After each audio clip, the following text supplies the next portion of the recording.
Hello great people, welcome back to my YouTube channel. If you're new here, please consider subscribing and turning on your notifications. Well, let's get to the point. Today we're going to look at 5 things that we can do instead of scrolling on our phone, especially during this lockdown or when we're bored. And the first thing that we have to do is to add value to ourselves. Let us use our phones to do something better for us.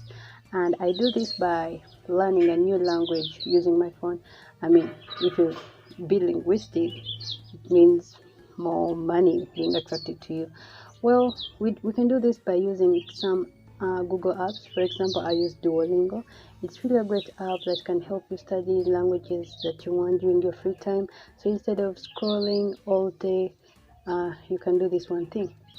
Then the second thing is to promote your physical health. I mean, we can't, I don't assume anyone to be holding their phones and running around or doing exercise, but our phones can help us to do some exercise even when they're down.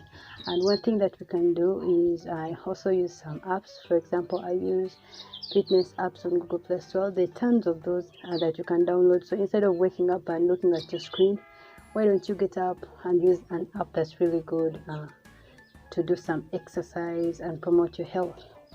Then the other thing is tip number 3 is to promote your mental health. I mean, phones are really a source of damage when it comes to our mental health, and we should really and actually I think this really comes out when we scroll so much, like in social media. I'm not saying that you should delete your social media accounts, but declutter your phone, clean your social media, look up into accounts that depressing you, causing anxiety, apps that you're not using, that you feel you're not comfortable with it being in your phone. So instead of scrolling things that are really damaging you, why don't you clean them up? Tip number 3, write an email to yourself. Well, I do this sometimes, especially at the end of the month or at the end of the year. You can write an email to your past self or to your future self, and this really helps, to see where you're going, where you've been. Yeah, and you can open up that email sometime later on. So, number 3, call up someone. I mean, these phones, okay, they're really good, but then the other thing, they really destroy the physical conversations that we have with people.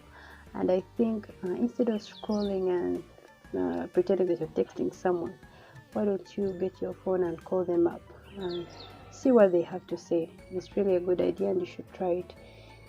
Then the last thing is to, instead of scrolling, please subscribe to this channel, turn on your notifications, and leave me a comment if you enjoyed this video. And I'll see you guys next week. I love you. Bye.